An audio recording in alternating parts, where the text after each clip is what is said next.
Freedom. Netaji Subhash চন্দ্র বসু যিনি বলেছিলেন তোরা আমাকে রক্ত দে, আমি তোদের স্বাধীনতা দেব, তারও মাথায় টুপি ছিল। পণ্ডিত জওহরলাল নেহরুও মাথায় টুপি দেন, আন্না হাজারও মাথায় টুপি দেয়। যদি বলেন পাগড়ি পরার নাম মুসলমান, পাঞ্জাবিদের পাগড়ি পরা দেখেছেন? মুসলমান নন। যদি বলেন হাঁটুর নিচে পর্যন্ত গোল পিরান পরার নাম মুসলমান। রবীন্দ্রনাথ ঠাকুরের ছবিটা একটু দেখে নেবেন, কালো মাথায় গোল টুপি, হাঁটুর নিচে পর্যন্ত গোল পিরান, আর গালে বড় দাড়ি ছিল, মুসলমান ছিল না। যদি বলেন মুসলমানি বা খাতনার নাম মুসলমান, এটাও ভুল কথা। এই মুসলমানি শুধু মুসলমান হয় না, পৃথিবীর বেশিরভাগ পুরুষ জাতি তারা এই মুসলমানিটা হয়। এই মুসলমানি হলো সর্বপ্রথম ইব্রাহিম নবী হয়েছিল 82 বছর বয়সে জঙ্গলে কুড়ুল দিয়ে নিজে নিজে। আর বিজ্ঞান আমাদের বলে যে এই মুসলমানি যদি কোনো পুরুষ হয়, মুসলমানি যদি হয়, পুরুষের লজ্জাস্থানের অনেকগুলো রোগ থেকে সে বেঁচে থাকতে পারবে। 1 নাম্বার, লজ্জাস্থানের ক্যান্সার থেকে ওই পুরুষটা বেঁচে থাকতে পারবে। 2 নাম্বার, গনোরিয়া বলে একটা রোগ আছে, ওই রোগ থেকে সে বেঁচে থাকতে পারবে। সিফিলিস বলে একটা রোগ আছে, ওই রোগ থেকে সে আরো বেঁচে থাকবে। আরো লজ্জাস্থানের পুরুষাঙ্গের অনেক ক্ষতবিগত রোগ থেকে সে বেঁচে থাকতে পারবে, জাস্ট ওই মুসলমানি হওয়ার কারণে। কিছু বুঝতে পারছেন বাবা? এই জন্য আপনাদেরকে বলি, এই যে জিনিসটা আমাদের মাথায় ঢোকানো, এটা দিস আইডিয়া ইজ রং। আজ আমরা ঢুকে নিয়েছি কি জানেন?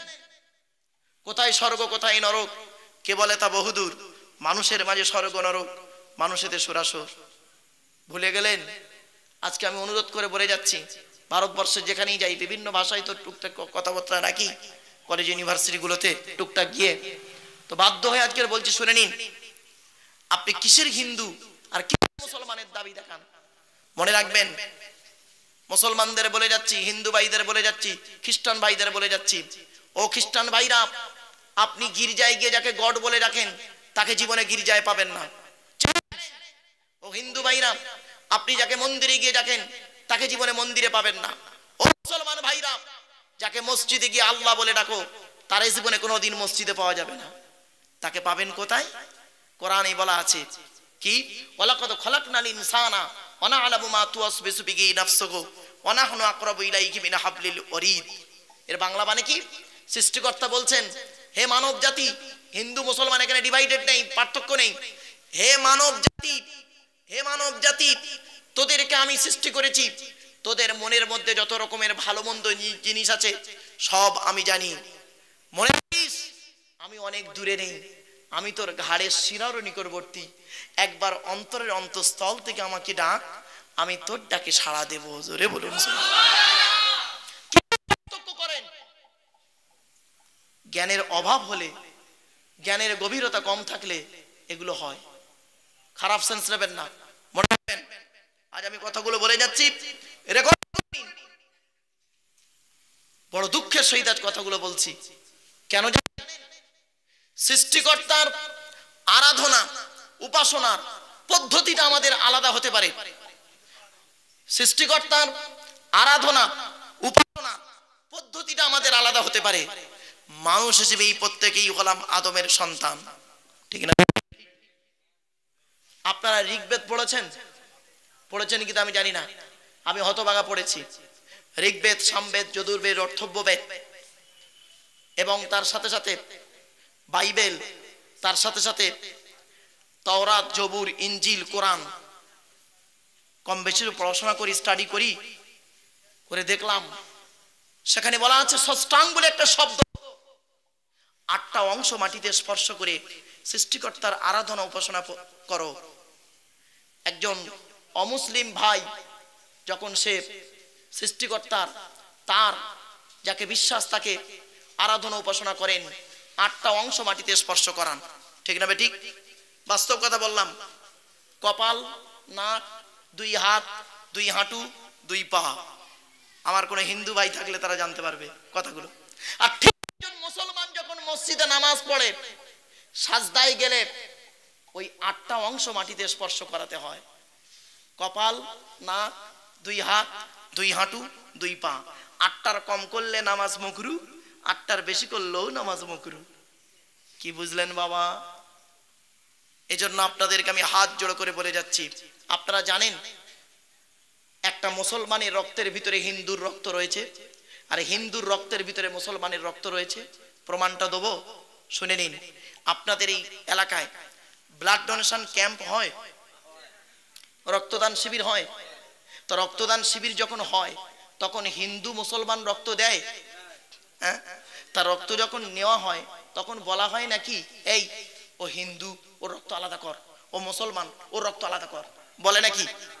আরে ব্লাডের ভিতরে হিন্দু মুসলমান পাওয়া যায় না, ব্লাডের ভিতরে নারী পুরুষ পাওয়া যায় না, ব্লাডের ভিতরে কালো ফর্সা পাওয়া যায় না, ব্লাডের ভিতরে গ্রুপ মেলানো হয়। ব্লাডের 4টে group, A B, A B আর ও, প্রত্যেকটার মাইনাস প্লাস। একটা হিন্দুর রক্তের ভিতরে 3টে জিনিস পাওয়া যায়, লোহিত কণিকা, শ্বেত কণিকা, অনুচক্রিকা। একটা মুসলমানের রক্তের ভিতরে is a same, no difference, লোহিত কণিকা, শ্বেত কণিকা, অনুচক্রিকা। কি মারামারি, অভদ্র কথাকারে। জানবেন ডিপলি নলেজ নেই, লেখাপড়া করে না, যে ধর্মের মানুষ।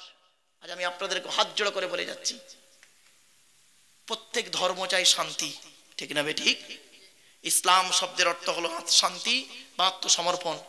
আমার হিন্দু ভাইদের ঠাকুর থানে গিয়ে দেখুন, একটা ওং বলে একটা শব্দ লেখা আছে। ওং শব্দের অর্থ হলো শান্তি। তাহলে অশান্তিটা করো কেন বাবা? তাহলে জানতে হবে এই দুই ধর্মের, হিন্দু এবং মুসলিম, দুই ধর্মের কিছু ছেঁচড়া শিক্ষিত লোক আছে, ছেঁচড়া শিক্ষিত লোক।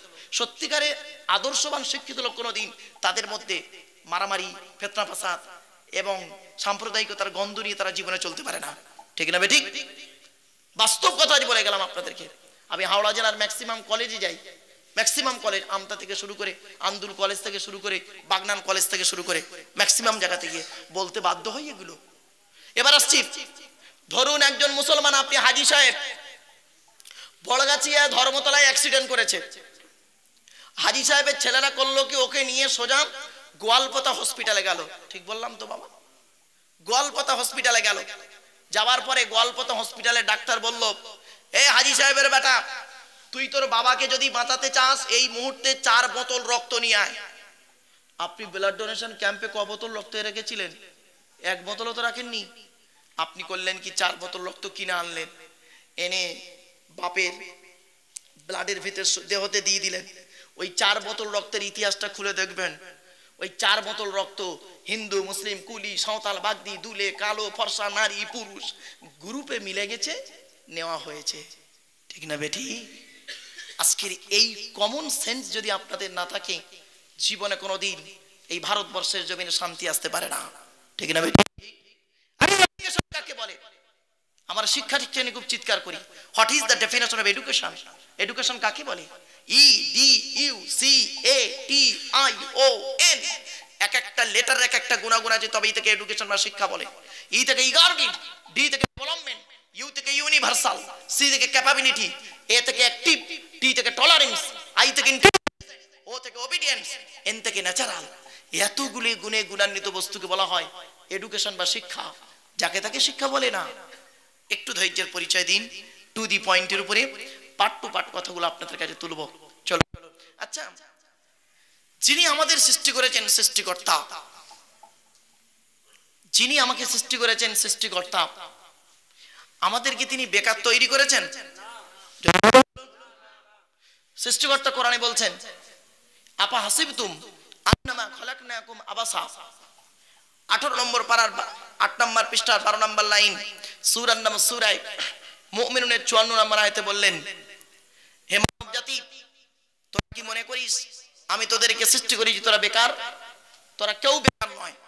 এই পৃথিবীতে প্রত্যেকটা ব্যক্তির ভিতরে, প্রত্যেকটা বস্তুর ভিতরে আত্মরক্ষা করার জন্য আমি আল্লাহ নিজস্ব একটা পার্টস দান করেছি। ফর এক্সাম্পল, বোঝার জন্য একটি উদাহরণ পেশ করছি। আল্লাহ বলেন, বান্দা লক্ষ্য করে দেখ, এই পৃথিবীতে বিশাল বড় দেহকার একটা প্রাণী তৈরি করেছি। বিশাল বড় দেহকার প্রাণী, নাম হলো তার হাতি। বিশাল বড় দেহ দিয়েছি। জিরাফের গলাটা লম্বা করে দিয়েছি, ক্যাঙ্গারুর পিছনের পাটা লম্বা করেছি। আল্লাহ বলে, বান্দা লক্ষ্য করে দেখ, ওর গলা লম্বা, এর পা লম্বা।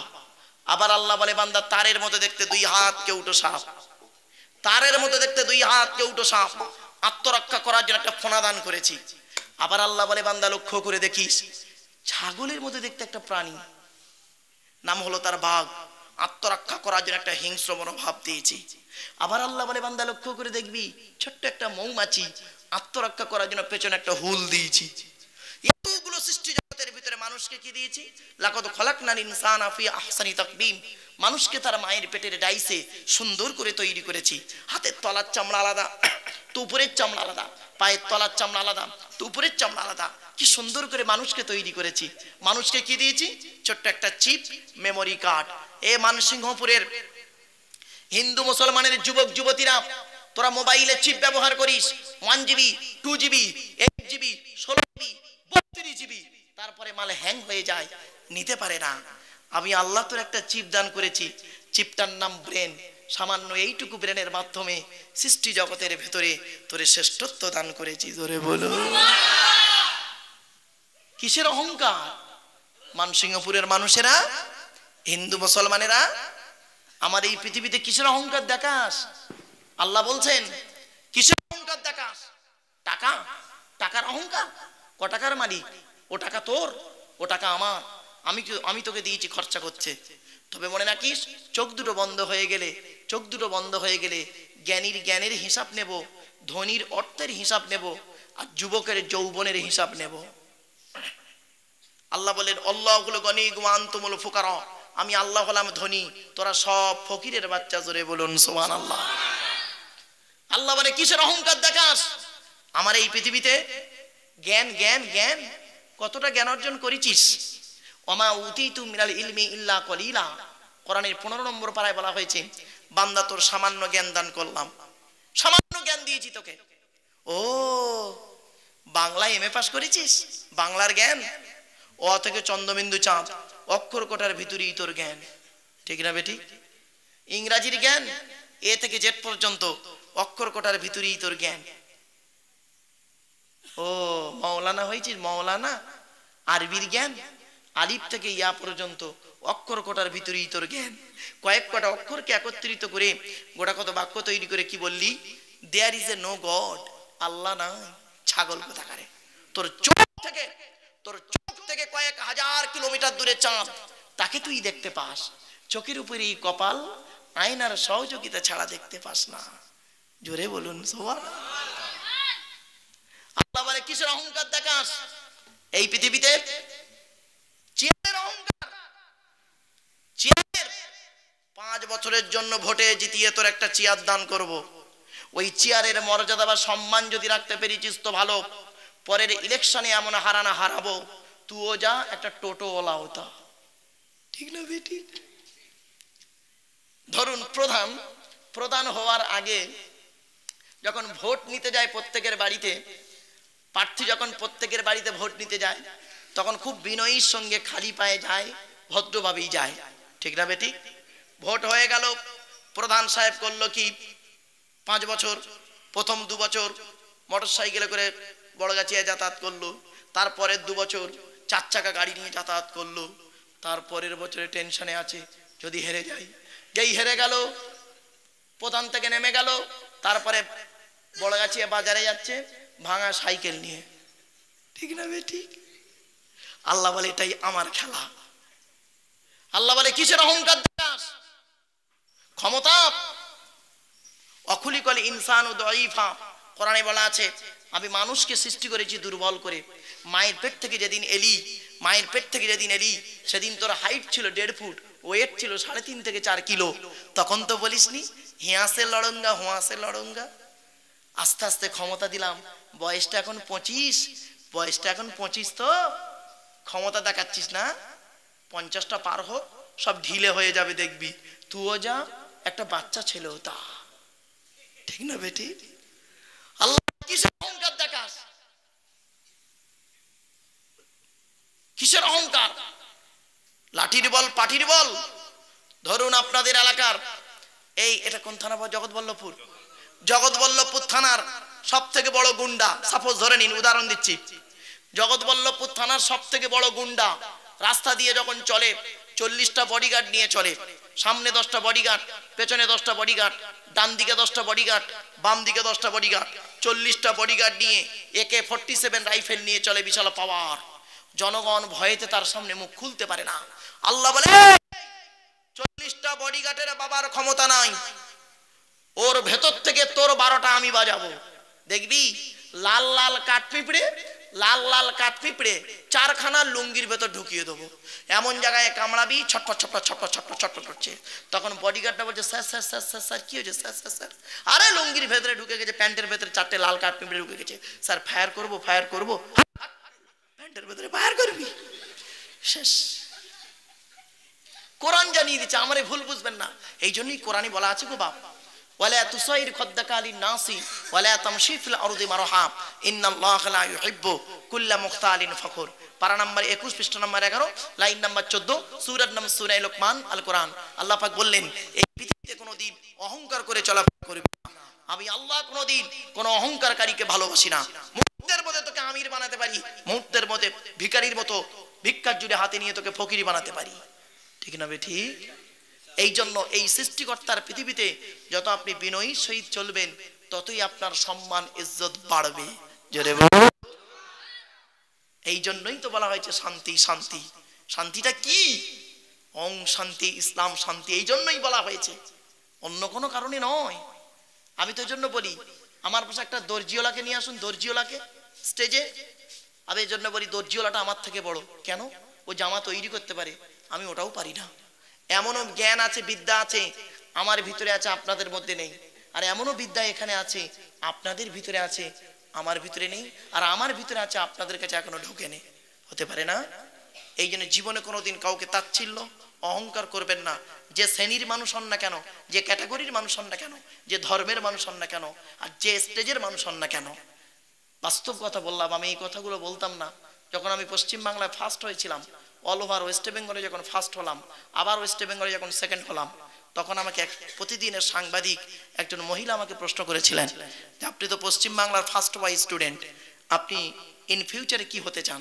তো আমি তাকে বলেছিলাম, ম্যাডাম আমি টিচার অ্যান্ড টিচার হতে চাই, টিচার অ্যান্ড টিচার দুটোই হতে চাই। পুরো চুপ মেরে গেলেন ম্যাডাম। আজকের বাপেরা অনুরোধ করে, অনুরোধ হাত জোড়ো করে অনুরোধ করছি আপনাদের কাছে, একটু ধৈর্যের পরিচয় দিন। চলুন, সৃষ্টিকর্তার বায়োডাটা বলেছিলাম কটা? চারটে। চারটে কি কি? সৃষ্টিকর্তার বায়োডাটা চারটে কি কি শুনে নি। সৃষ্টিকর্তা বললেন কুল। কি বললাম? কুল নয়। কয় হস্য উলা কুল, কয় বয় হস্য উলা কুল। বর্গিন জয় একের লয় একের জ্বালা, বর্গিন জয় বয় একের লয় একের জ্বালা। এন ও নো আর কে নো ডাব্লু নো, দুটোই নো। একটা নো মানে না, একটা নো মানে জানা। এই জন্য একটু পার্থক্য, উচ্চারণের পার্থক্য তো মানেও পার্থক্য। নবী তুমি বলো হু আল্লাহু আহাদ, সৃষ্টিকর্তা আল্লাহ হলেন একক, একক অদ্বিতীয়। 2 নাম্বার আল্লাহুস সামাদ, আল্লাহ হলেন অমুখপেক্ষী, আল্লাহ কারোর মুখপেক্ষী নন, সারা পৃথিবী তার মুখপেক্ষী। 3 নাম্বার লাম ইয়ালিদ ওয়া লাম ইউলাদ, সৃষ্টিকর্তা কাউকে জন্ম দেয়নি আর সৃষ্টিকর্তাকে কেউ জন্ম দেয়নি। 4 নাম্বার ওয়ালাম ইয়াকুল লাহু কুফুয়ান আহাদ, তার সমকক্ষ কেউ নেই। কি বললাম? তার সমকক্ষ কেউ নেই। এই হলো সৃষ্টিকর্তার 4টে বায়োডাটা। এখন আমরা সৃষ্টিকর্তার কাছে মাথা নত কেন করব? জাস্ট 2 থেকে 3টি এক্সাম্পল আমি আপনাদের কাছে পেশ করছি। আপনাদের মনে আছে? সুবহানাল্লাহ জোরে বলবো, বলতে মনে আছে তো? ভাই বাড়ি যাচ্ছে নাকি? হ্যাঁ আসবেন তো নাকি? যাক আলহামদুলিল্লাহ। আসল কি জানেন, আসল আসল ব্যাপারটা কি জানেন, হয় সুবিধা অসুবিধা বাইরে গিয়ে আবার আসে অনেকে, ঠিক না? ঠিক। চলো, কারণ এটা ধর্মীয় বাণী, আমি কাউকে চাপ চাপ দেবো না। আলহামদুলিল্লাহ, শুনলে আপনার ভালো লাগবে, আপনি বাড়ি থেকে একটু চিন্তা করবেন। চলো। ওয়ালাকাদ খালাকনাল ইনসানা মিন সুলালাতিন মিন তিন সুম্মা জাআলনাহু নুতফাতান ফি করারিম মাকিন। কোরআনের পারা নাম্বার 18 পৃষ্ঠা নাম্বার 1 লাইন নাম্বার 12, সূরার নাম সূরা মুমিনুন আয়াত নাম্বার 12 রুকু নাম্বার 1 আল কোরআন। কোরআন জানিয়ে দিয়েছে দুনিয়ার মানুষ, কার কাছে তোরা মাথা নত করবি? যে খোদা মাটির নির্যাস থেকে তোদের তৈরি করেছে, বাপ আর মায়ের মিলনের মাধ্যমে ওই পানিটাকে যে খোদা তোর মায়ের পেটের ডাইসে সুন্দর করে রেখে দিয়েছে, আর কি করেছে, সুম্মা খলাকনান নুতফাতা আলাকাতান ফাখলাকনাল আলাকাতা মুদগাতান ফাখলাকনাল মুদগাতা ইযামান ফাকাসাউনাল ইযামা লাহমা সুম্মা আনশানাহু খলকান আখর। যে খোদা তোর মায়ের পেটের ভিতরে ওই পানিটার 40 দিন পরে রক্তপিণ্ড করেছে, তার 40 দিন পরে মাংসপিণ্ড করেছে, তার 40 দিন পরে হাড় তৈরি করেছে, হাড়ে আর মাংসে সুন্দর করে লাগিয়ে দিয়েছে। যে খোদা তোর মায়ের পেটের ভিতরে সুন্দর একটা আকৃতি দান করেছে। চলো মায়ের পেটে এসে গেলাম, কি হিন্দু কি মুসলিম কোনো পার্থক্য নেই এখনো, ঠিক না বে ঠিক? খাওয়াবার দায়িত্ব কার? যিনি পাঠিয়েছেন তার। ওয়ামা মিন দাব্বাতিন ফিল আরদি ইল্লা আলাল্লাহি রিজকুহা ওয়া ইয়ালামু মুস্তাকাররাহা ওয়া মুস্তাওদাআহা কুল্লুন ফি কিতাবিম মুবিন। কোরআনের 12 নম্বর পারার 1 নম্বর পৃষ্ঠার 1 নম্বর লাইন, সূরার নাম সূরা হুদ। কোরআন জানিয়ে দিয়েছে পৃথিবীর মানুষ শোন, এই পৃথিবীর জমিনে এমন কোনো প্রাণী নেই রে যার খাবারের দায়িত্ব আমি সৃষ্টিকর্তা নেইনি। একবার চিন্তা করে দেখি, সকালবেলা প্রাণীগুলো খালি পেট নিয়ে বের হয়ে যায়, সন্ধ্যা যখন ঘনিয়ে আসে আমি আল্লাহ তাদের ভরা পেট নিয়ে আবারও বাসায় ফিরাইয়া দিই। যে সৃষ্টিকর্তা একটা হাতিকে খাওয়াতে পারে, আর সে একটা ময়েল সাপকে খাওয়াতে পারে, যে একটা পিঁপড়েকে খাওয়াতে পারে, আমাকে আপনাকে খাওয়াতে পারে না? বলুন না, কিভাবে খাওয়াচ্ছে দেখে নি, সংক্ষেপে বলে দিচ্ছি। আল্লাহ বলে, বান্দা লক্ষ্য করে দেখিস, মানসিংহপুরের হিন্দু মুসলমানের একবার লক্ষ্য কর, তুই যখন তোর মায়ের পেটের ভিতরে ছিলিস কি খাবারটা তুই খেলি? আমি আল্লাহ করলাম কি, মায়ের পেটের ভিতরে তোর নাভির সঙ্গে মায়ের নাভিটা জুড়ে দিলাম। ইচ্ছা করলে মায়ের পেটের ভিতরে ওই নাপাক পানিটাকে মায়ের পেটের ভিতরে তোর মুখ থেকে খাওয়াতে পারতাম, কিন্তু না না না, ইন্নাল্লাহা ইউহিব্বুল মুতাতাহহিরিন। আমি আল্লাহ হলাম পবিত্র, সৃষ্টিকর্তা হলাম পবিত্র, তাই পবিত্রতাকে অত্যন্ত ভালোবাসি বলে মায়ের পেটের ভিতর থেকে তোদের প্রত্যেকের মুখগুলোকে পবিত্র করে পাঠিয়েছি একটাই কারণ, পৃথিবীর জমিনে এসে পবিত্র জবান দিয়ে আমি আল্লাহ মাকে আল্লাহ আল্লাহ বলে ডাকবি। আপনার মায়ের পেটের ভিতর থেকে মুখটা পবিত্র করে পাঠালো, কি হিন্দুর বাচ্চা কি মুসলমানের বাচ্চা, কি দাড়িওয়ালা কি বেদাড়িওয়ালা, কি শিক্ষিত কি অশিক্ষিত, মায়ের পেটের ভিতর থেকে এসে পবিত্র জবানটা এনে নিচের জিনিসটা সব সময় মুখে লেগে আছে, ঠিক না বেটি? একটা কমন শব্দ বলে দেখবেন, কমন শব্দ শালা, কথায় কথায় শালা বলবে। দেখুন, তুই কোথায় থাকিস বে শালা, মানুষ না শালা অন্য কিছু, শালা পাগল কথা করে লেখাপড়া করে চাকরি পেবে শালা বক্তাকে তুলেছে, শালা টান নেই গলাও দেয় না, ঠিক দেয় না। তালবের সহায়ক আল্লাহ একা সালাম, দন্তের সহায়ক আল্লাহ একা সালাম, মোদানোর সহায়ক আল্লাহ একা শালা, কশালা হলো সে বলে 3 শালা, একটা শালা ধরি। তালবের সহায়ক আল্লাহ একা সালাম, এ সালাম মানে স্ত্রীর ভাই শালা নয়, ওটা হলো শ্যালক থেকে সালাম। তালবের সহায়ক আল্লাহ একা শালা শব্দের সঙ্গে যদি কিছু জুড়ে দেওয়া হয় মানে হয় কি শুনুন, পাঠশালা, কর্মশালা, ধর্মশালা। মাথায় কিছু ঢুকছে? আল্লাহ বলে, বান্দা শোন, এই পৃথিবীর জমিনে তোর বাপ তোর কি ভালোবাসে, তোর মা তোর কি ভালোবাসে, তোর বাপ আর মায়ের থেকে আমি সৃষ্টিকর্তা লক্ষ গুণ বেশি ভালোবাসি। একটা এক্সাম্পল দেবো, হ্যাঁ দেবো দেবো দেবো। আচ্ছা বলুন তো দেখি, আপনাদের এই মানসিংহপুর গ্রামে এমন কোন বাপকে দেখেছেন, পিতাকে দেখেছেন, বাবাকে দেখেছেন, কি হিন্দু কি মুসলিম, স্ত্রীর পেটে বাচ্চা, বাচ্চা এখনো হয়নি, 3 মাস বাকি, কোন পিতাকে দেখেছেন বাজার থেকে ল্যাকটোজিন 1-2 দুধ কিনে করে সাজিয়ে রাখতে? কারণ কি? পিতার বিশ্বাসটা এখন জন্মায়নি। পিতার বিশ্বাস কতটুকু? ছেলে হোক, মায়ের দুধ ছাড়ুক, তারপরে বাজার থেকে এনে খাওয়াবো, ঠিক না বে ঠিক? সৃষ্টিকর্তা বলে, হে মানব জাতি, একবার লক্ষ্য তোর বাপের বিশ্বাসটাই ছিল না ছেলে হবে কি মরবে কি বাঁচবে, সেজন্য তোর বাপ তোর জন্য আগে থেকে দুধ কিনে ঘরে সাজিয়ে রাখেনি। আমি আল্লাহ তোর বাপের মতো ওই রকম ভালোবাসি না। তুই যখন তোর মায়ের পেটের ভিতরে ছিলিস, আমি আল্লাহ জানতাম রে 10 মাস 10 দিন পরই পৃথিবীর মুখ দেখবি, যখন মায়ের নাভির সঙ্গে তোর নাভিটা কেটে দেওয়া হবে, দুধের প্রয়োজন হবে। তাই আমি আল্লাহ করেছি কি, তুই যখন তোর মায়ের পেটের ভিতরে ছিলিস, তোর মায়ের শরীরের 80 ফোঁটা রক্তকে ফিল্টার করি তুই আসার আগেই তোর জন্য তোর মায়ের স্তনের বোটাই দুধ আমি আল্লাহ আগেই পাঠিয়ে দিয়েছি। মা কি জিনিস, বাপ কি জিনিস। ও মুসলমান হিন্দু ভাইরা, একবার লক্ষ্য করো, পৃথিবীর সর্বশ্রেষ্ঠ নিয়ামত হলো বাপ আর মা। মুসলমান ভাইদের বলে যাচ্ছি, আল্লাহর নবীর পরে স্থান হলো বাপ আর মা। ঠিক না বেটি? রমজান মাস চলে গেছে, এই রমজান মাসে করেছে কি জানেন? বাপকে একটা আপেল কিনে দেয়নি, মাকে 100 আঙ্গুর কিনে দেয়নি। উনি মসজিদে 2000 টাকা দিয়ে ইফতার দিচ্ছে লোকের। তোর ইফতার আল্লাহর দরবারে কবুল হবে না। ঈদ চলে গেল, ঈদ চলে গেল, জন্মদাতা বাপকে যে লুঙ্গিটা কিনে দিয়েছে 150 টাকা দাম, জাকাতের লুঙ্গি কেউ নেয় না। আর শ্বশুর আব্বাজানকে যে মালটা কিনে দিয়েছে 550 টাকা দামের স্মাইল লুঙ্গি।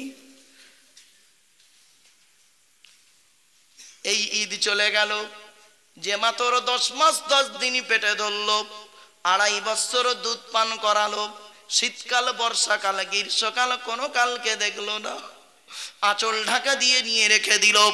হিন্দু কি মুসলিম যুবক ভাইরা বলে যাচ্ছি, শুনে নিন, মা কি জিনিস। পৃথিবীর জমিনে বন্ধু বন্ধুর গায়ে পেশাব ফিরে দিলে বন্ধু চটে যায়, ঠিক না বেটি? বন্ধু বন্ধুর গায়ে যদি পায়খানা ফিরে দেয় বন্ধু চটে যায়। বাবাগিনী মায়ের কোলে কত পেশাব পায়খানা ফিরে দিলাম রে। গভীর রাতে মায়ের বিছানায় পায়খানা পেশাব ফিরে দিলাম, বিছানাটাও ভিজিয়ে দিলাম। আর তো কোনো কাঁথা ছিল না, কাপড় ছিল না। অবাগিনী মা কি করেছে, পেশাবে আমাকে না শুইয়ে, আমার পেশাবের উপরে সে নিজে শুয়ে তাকে আমাকে তার বুকের উপরে নিয়ে রেখে, যাতে বাচ্চার না কোনো জ্বর আসে। গভীর রাতে বাপ বাড়ি ছিল না, বাচ্চারা যখন জ্বর উঠে যায়, অবাগিনী মা কি করে, হেরিকেনটা নিয়ে হসপিটালে গিয়েছিল, তখন তো কেউ ছিল না। সেই অবাগিনী মাকে একটা শাড়ি দিচ্ছে ঈদের সময়, যার দাম 450 থেকে 500 টাকা। আর 20 বছর পরে যে একটা আম্মা জান জুটেছে, নাম হলো তার শাশুড়ি আম্মা জান, ওরে যে শাড়িটা দিচ্ছে তাতে শাড়ি 1450 টাকা দাম। তা তুই অ্যাক্সিডেন্ট করবি না, করবে কে? আরাম কর। বাপেরা, কতগুলো শুনতে একটু খারাপ লাগছে, তামা অসুবিধা হচ্ছে। হ্যাঁ, এই এখানে অনেক জামাই আছে না? হ্যাঁ, আর যে বে করেছে সে তো জামাই, একটু জামাইদের দেবো ঠেসে, দেবো দেবো। আরে সর্বনাশ, এক জায়গায় ওয়াজ করতে গিয়ে বলেছি জামাইদের একটু দেবো ঠেসে। তো একটা বুড়ো লোক, জানেন, খুব বুড়ো লোক, দেখি লোকটা আমার সামনে বসে বসে বলছে, হ্যাঁ বাবা বলো, জামাইদের বিরুদ্ধে বলার দরকার আছে। আমি তখন ভাবলাম এ বুড়োর সঙ্গে মনে হয় জামাইয়ের গন্ডগোল, বুঝতে পারছেন? তখন আমি বলছি, হ্যাঁ বাবা, আপনি কারোর জামাই নন? আমি তো বুড়ো হয়ে গেছি। আচ্ছা, বুড়ো হয়ে গেলে জামাই চলে যায় নাকি? ও সিংহপুরের জামাইরা, ভালো করে শুনে যাও, করো জোরে বলে যাচ্ছি, তোমাদের শ্বশুর শাশুড়িরা যখন তোমাদেরকে আব্বা বা বাবা বলে ডাকবে, জীবনে কোনোদিন শ্বশুর শাশুড়ির আব্বা বা বাবাটাকে ভুলে যেও না। মনে রেখো, তোমার শ্বশুর শাশুড়ি জীবনে কোনোদিন তার জামাইকে অন্তর থেকে আব্বা বা বাবা বলে ডাকে না, ওটা ওর মেয়ের স্বার্থে তোমাকে আব্বা বলে ডাকে, ঠিক না বেটি? এই তুই বে করিসনি বললি ঠিক, হ্যাঁ, কাজের ছেলে বলতিনি, তার মানে আমার ওয়াজ বাচ্চারাও বোঝে। ও বাবা, তাহলে বাবা বলিছ একদিন তো করবে, কারণ যদি বলেন মারুফ ভাই আমি একলা বাপের একটা মেয়েকে বিয়ে করেছি, আমার শালা নেই শালি নেই, আমার শ্বশুর আমাকে অন্তর থেকে আব্বা বলে ডাকে, আমি তোমার সঙ্গে চ্যালেঞ্জ করলাম, চ্যালেঞ্জ, দেখি তোমার শ্বশুর কি করে তোমাকে আব্বা বলে ডাকে দেখবো। তুমি তোমার স্ত্রীর গালে সেটা একটা চড় মারবে, গাল ফেটে রক্ত বেরোবে, তোমার স্ত্রী ওই রক্তাক্ত গালটা নিয়ে তার বাপের কাছে অর্থাৎ তোমার শ্বশুরের কাছে গালি গিয়ে বলবে আব্বা তোমার জামাই মেরেছে। তখন তোমার শ্বশুর কি বলবে জানো? ওরে কলিজার টুকরা মা তুই আর কাঁদিস নি, আগে যদি জানতাম রে ওই শয়তানের বাচ্চার সঙ্গে তোর বেদি তুমি, ঠিক না বেটি?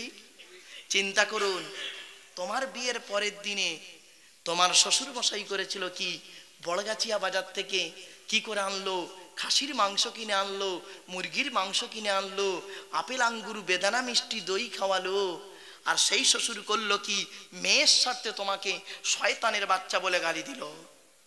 এই জন্য বন্ধুদের বলি, তোমাদের শ্বশুর শাশুড়িরা তোমাদেরকে জীবনে কোনোদিন আব্বা বা বাবাটাকে ভুলে যেও না, মনে রাখবে ওটা ওর মেয়ের সাথে তোমাকে আব্বা বা বাবা বলে ডেকেছে। কিন্তু যেদিন তোমার জনম দুঃখিনী মা, জন্মদাতা বাপ যেদিন তোমাকে একবার আব্বা বা বাবা বলে ডাকবে, বাপ আর মায়ের আব্বা ডাকটা হলো আল্লাহর রহমতের অন্তর ফাটা ডাক। আদৌ জামাইদের খারাপ বলা উদ্দেশ্য নয় বাবা, একটা অ্যাঙ্গেল থেকে কথাটা তুলে আনলাম যাতে করে বাম্মার গুরুত্বটা একটু বোঝে। এবার চলো, মায়ের দুধ কয়দিন খাবো কোরআন জানিয়ে দিচ্ছে, ওয়াল ওয়ালিদাতু ইউরদিগিনা আওলাদাহুন্না হাওলাইনি কামিলাইন। 2 নম্বর পারা 17 নম্বর পৃষ্ঠার 1 নম্বর লাইন, সূরার নাম সূরা বাকারার কোরআন। কোরআন জানিয়ে দিয়েছে মায়ের দুধ তো না 2 বছর পান করবি। ক বছর? 2 বছর। এখনকার ডিজিটাল মা বেরিয়েছে কিছু, দেখবেন কি হিন্দু কি মুসলিম, ডিজিটাল মা বেরিয়েছে কিছু, সব নয়, কিছু ডিজিটাল মা বেরিয়েছে দেখবেন মায়ের দুধ 2 থেকে 2.5 বছর খাবার কথা। এ মুরব্বীদের জিজ্ঞাসা করুন, আমরা প্রত্যেকে মায়ের দুধ 2.5 বছর পর্যন্ত খেয়েছি, ঠিক না বেটি?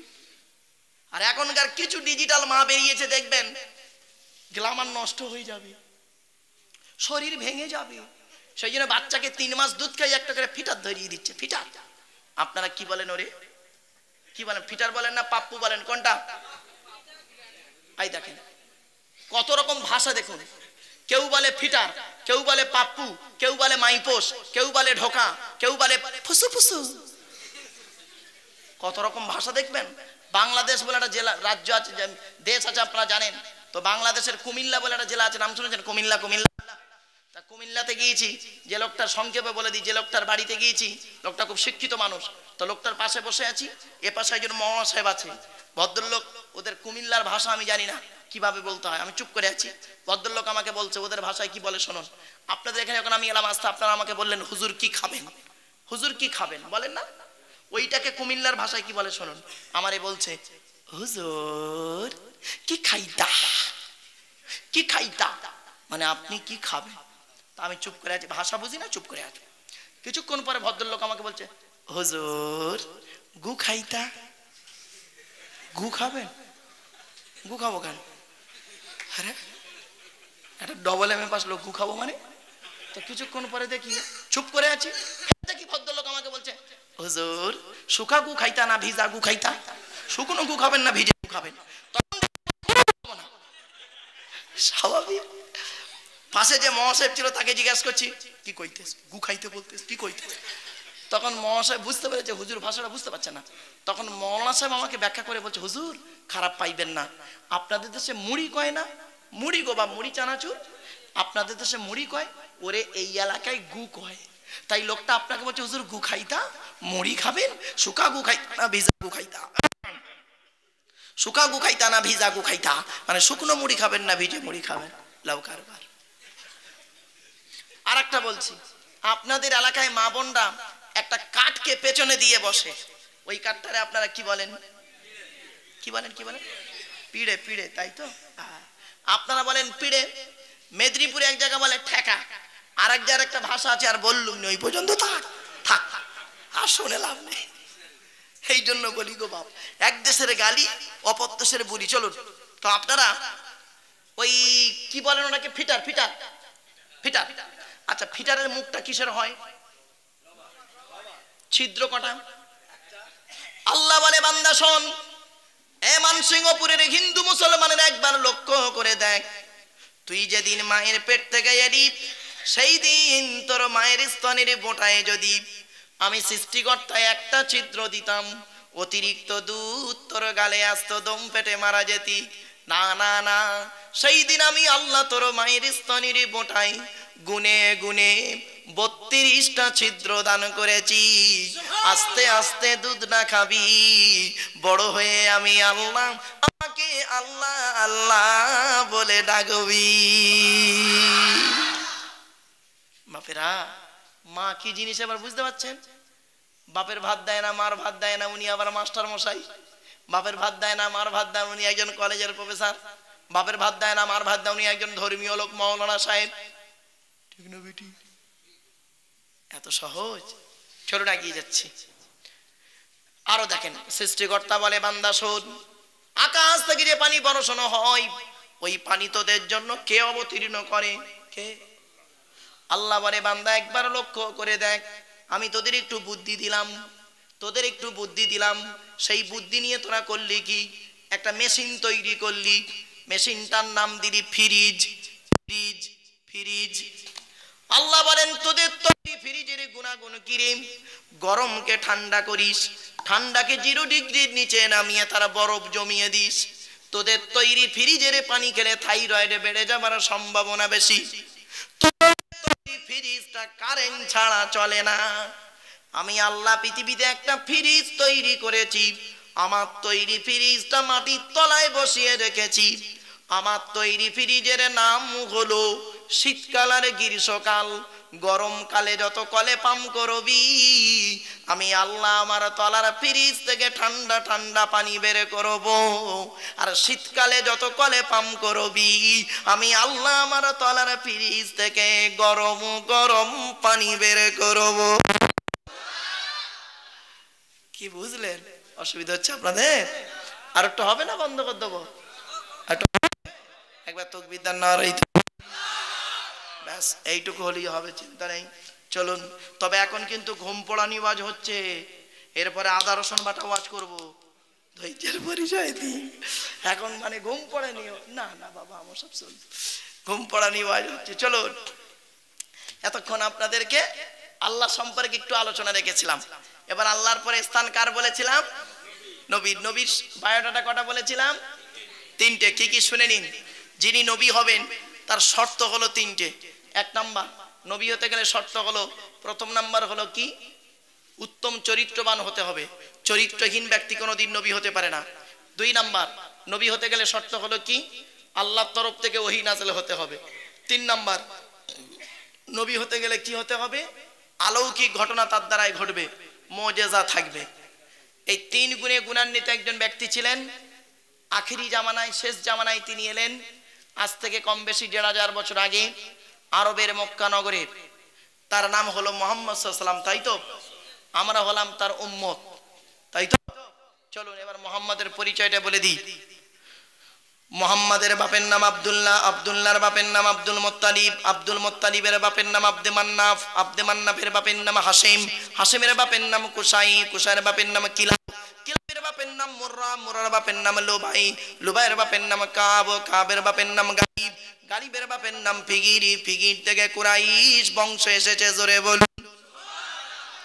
নবীর বাপের নাম আব্দুল্লাহ, মায়ের নাম আমিনা, দাদার নাম আব্দুল মুত্তালিব, দাদির নামটা বলে যাচ্ছি নেতিলা বিনতে খব্বাব, ব্রাকেটে ফতেমা, কেউ বলেছেন সামিরা।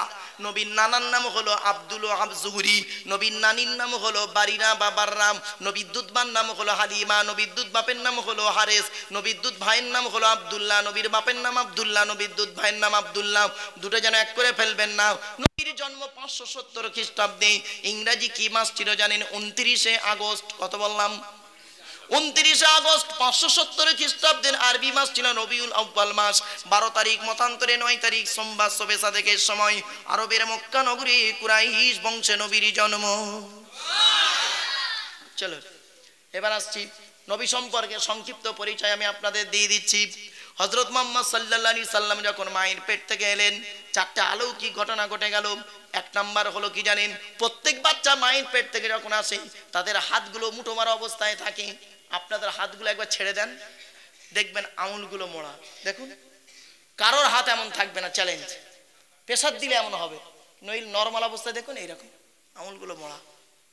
হযরত মুহাম্মাদের মা বর্ণনা করছেন, আমার বাচ্চা মুহাম্মদ যখন পৃথিবীর মুখ দেখলো, বাচ্চা মুহাম্মাদের হাতগুলো মুঠো মারা অবস্থায় ছিল না, বাচ্চা মুহাম্মাদের হাত দুটো মোনাজাত অবস্থায় ছিল। দুই নাম্বার হলো, প্রত্যেক বাচ্চা মায়ের পেট থেকে যখন আসে, বাচ্চা একবার চিৎকার করে কেঁদে ওঠে। আমার বাচ্চা মুহাম্মদ যখন পৃথিবীর মুখ দেখলো, বাচ্চা চিৎকার করে কেঁদে ওঠে নেই, বাচ্চার কপালটা মাটিতে সাজদা অবস্থায় ছিল। তিন নাম্বার হলো, প্রত্যেক বাচ্চা মায়ের পেট থেকে নেই, বাচ্চার নাভির সঙ্গে মায়ের নাভিটা জোড়া থাকে, পরে ডাক্তার বা নার্স কেটে দিয়ে তাকে বেঁধে দেয়। মুহাম্মাদের মা বর্ণনা করছেন, আমার বাচ্চা মুহাম্মদ যখন পৃথিবীর মুখ দেখলো, বাচ্চা মায়ের পেট থেকে যখন এলো, বাচ্চার নাড়িটা মায়ের পেট থেকে নাড়ি কাটা অবস্থায় এসেছে। চার নাম্বার, প্রত্যেক বাচ্চা মায়ের পেট থেকে যখন জন্মগ্রহণ করে, পুত্র সন্তানদেরকে মুসলমানরা কি করে, 10 থেকে 12 বছর বয়সে তাদেরকে মুসলমানি করেন, মিল্লাতে ইব্রাহিম করেন, ইব্রাহিম নবীর সুন্নত। এই যে মুসলমানি হয়, ইব্রাহিম নবী প্রথম হয়েছিলেন 82 বছর বয়সে জঙ্গলে কুড়ুল দিয়ে নিজে নিজে। আর নবী মুহাম্মাদের মা বর্ণনা করছেন, বাচ্চা মুহাম্মদ মায়ের পেট থেকে নারী, মায়ের পেট থেকে মুসলমানি অবস্থায় আল্লাহ পাঠিয়েছেন। এই দেখেন, আরো কতগুলো সুন্নত বলে যাচ্ছি, শুনে নিন। সব তো সুন্নত বলে চালাই, কোনটা কোন নবীর সুন্নত একটু শুনে যান। এই যে মাথার চুল আমি ছোট করেছি, এটা হলো ইব্রাহিম নবীর সুন্নত। আর গোপ ছোট করেছেন, ইব্রাহিম নবীর সুন্নত। দাড়ি বড় করেছেন, ইব্রাহিম নবীর সুন্নত। আপনি যে মেসওয়াক করেন, ইব্রাহিম নবীর সুন্নত। শুধু তাই নয়, সর্বপ্রথম দাড়ি কার পেকেছিল জানেন? হযরত ইব্রাহিম নবীর প্রথম দাড়ি পেকেছিল, 5 থেকে 7 খানা দাড়ি পেকেছিল ইব্রাহিম নবীর প্রথম। ওই প্রথম দাড়ি পাকা। ইব্রাহিম নবীর আগে যত নবী পৃথিবীতে এসেছে আর চলে গেছে, সব কাঁচা দাড়িতে মারা গেছে। আদম নবী কাঁচা দাড়িতেই চলে গেছে, নূহ নবী কাঁচা দাড়িতেই চলে গেছে, ইদ্রিস নবী কাঁচা দাড়িতেই চলে গেছে। সর্বপ্রথম যার দাড়ি পেকেছিলেন তিনি হলেন ইব্রাহিম নবী।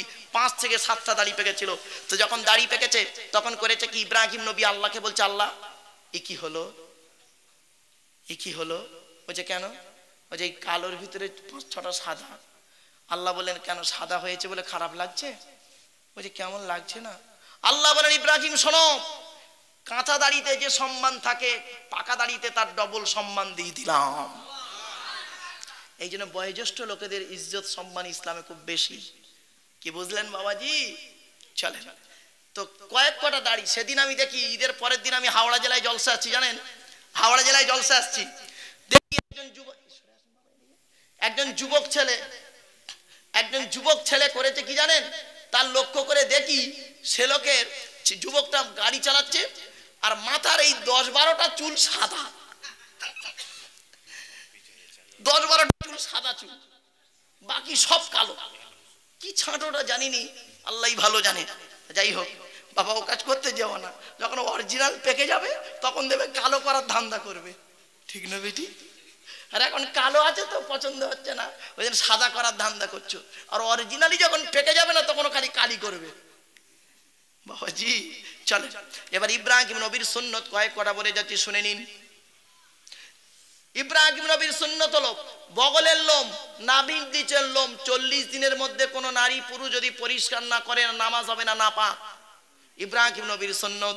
শুধু তাই নয়, ইব্রাহিম নবীর সুন্নত হলো কি জানেন? ওযু করতে গিয়ে হাত মুখ 3 বার করে ধৌত করেন, ইব্রাহিম নবীর সুন্নত। মেহমানদারি করান, ইব্রাহিম নবীর সুন্নত। শুধু তাই নয়, ইব্রাহিম নবীর সুন্নত হলো পানি দিয়ে পায়খানা পরিষ্কার করা, ইব্রাহিম নবীর সুন্নত। তাহলে মোহাম্মদ নবীর সুন্নতটা কি, শুনলে অবাক হয়ে যাবেন। মোহাম্মদ নবীর সুন্নত হলো, নবী আমার 3 আঙুলে খাবার তুলতেন, 5 আঙুলে গালে দিতেন। 3 আঙুলে খাবার তুললে মাল কোনোদিন বেশি ওঠে না। নবী আমার 3 আঙুলে খাবার তুলতেন, ভালো করে চিবিয়ে হজম করে বের করতেন। এ মুসলমানের বাচ্চা 3 আঙুলে মাল তোলে, 5 আঙুলে খাবার তুলতেছে, ঠিক না বেটি? নবী মুহাম্মাদের সুন্নত হলো, নবী মুহাম্মদ বলেছেন, তোমরা যখন খেতে যাবে, খেতে গেলে পেটটাকে 3টে ভাগে ভাগ করবে। প্রথম ভাগটা খাবার দিয়ে ভর্তি করবে, দ্বিতীয় ভাগটা পানি দিয়ে ভর্তি করবে, আর তৃতীয় ভাগটা ফুল ফাঁকা রাখবে, হজমের উপকার হবে। এ চাচা বেবাড়িতে খেতে গেছে, বেবাড়িতে খেতে গেছে, পেটটাকে 3টে ভাগে ভাগ করেছে। প্রথম ভাগটা লুচি মিষ্টি ঢুকিয়ে ভর্তি করেছে, দ্বিতীয় ভাগটা বিরিয়ানি ঢুকিয়ে ভর্তি করেছে, তৃতীয় ভাগটা দই মিষ্টি থামস আপ চাটনি পাঁপড়, আর জায়গা নেই পান মশলা, রাস্তার ওপারে গিয়ে বমি করে দিয়েছে। এই বেবাড়িতে গিয়ে নাকি 70 পিস রসগোল্লা খেয়েছে একজন লোক, আর আছে মানুষের বাচ্চারা কুমির বাচ্চা। খারাপ সেন্স নেবেন না।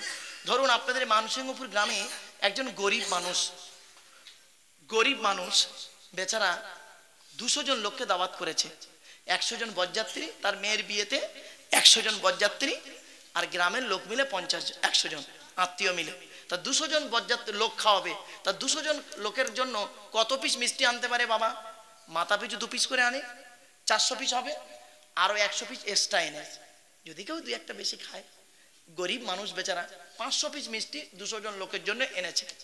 আচ্ছা বাপেরা বলুন তো, এ একাই যদি 70 পিস খায়, আর ওর মতো যদি আরো 5টা জোটে, ওর কপালে বজ্রাঘাত নয়? নবীজি বলেছেন খবরদার, খাবার একটা পন্থা আছে, লিমিট আছে গো মা। ইসলাম লিমিটের মধ্যে চলে, আনলিমিট নয়। এটাই বোঝাতে চাইছিলাম এতক্ষণ। চলো, আল্লাহ বলে বান্দা শোন, এই পৃথিবী শুরু হয়েছে একদিন, এই